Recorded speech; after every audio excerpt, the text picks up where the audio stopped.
Travellers moving through Melbourne Airport are facing major delays this morning as protesting taxi drivers clash with police. Let's go live to Nine's Christine Ahern, who's at the airport. And Christine, there's been some pretty ugly scenes out there. Why are these drivers protesting?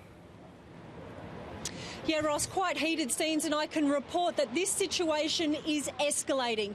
Now, these taxi drivers blockaded the entrance into where you go and pick up passengers at about 10 o'clock this morning. Now, some taxi drivers are actually breaking the blockade, and that is causing these clashes.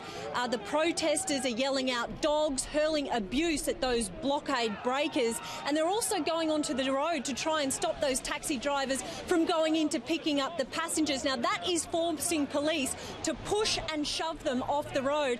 And just a few minutes ago, I got a report from the ground that it is getting quite angry and violent there at the moment. Now, this is all over a change to the short fare system. It was abolished on Wednesday because the Melbourne Airport said that some drivers were taking advantage of the system, rorting the system. Now, what it is all about was that once taxi drivers left the holding area here at the Melbourne Airport, went to the taxi rank, if they picked up a short fare on their return to the Melbourne Airport, they could effectively jump the queue and go straight to the top of the taxi rank. That has now been abolished. That has got taxi drivers irate. Let's have a listen to what some of them have had to say at the protest here this morning.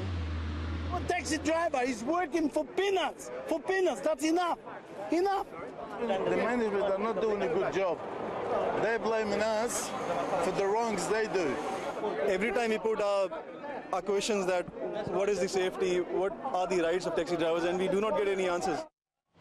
Yeah, Christine, we could actually see there in the vision that the lines for the taxis were growing quite long. What sort of delays is it causing?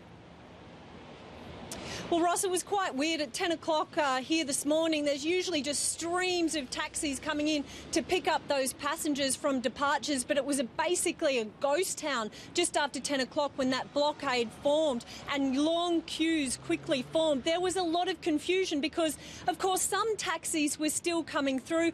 Passengers I spoke to who just got off the plane had no idea what was going on. Then, of course, long queues also started forming for the Sky Bus for people to try and just get into the city to then go onto their destination. There were passengers that were trying to go to business meetings that were going to meet them. Most of all, they just wanted to know what was going on. Let's have a listen to what they had to tell me this morning. Well, it would have been nice if it would have been told before we started queuing. That would have been helpful. Do you know now how you're going to get to your company? I don't know. Not very happy. Doesn't help me get to where I want to go. It's just bloody frustrating. Now, the state government has slammed this taxi blockade this morning. They say Louise Asher, the tourism minister, says it is no way to solve a dispute, but it looks set to continue. As I said, this situation is escalating and taxi drivers say they are going to blockade till noon or until their voice is heard. Ross?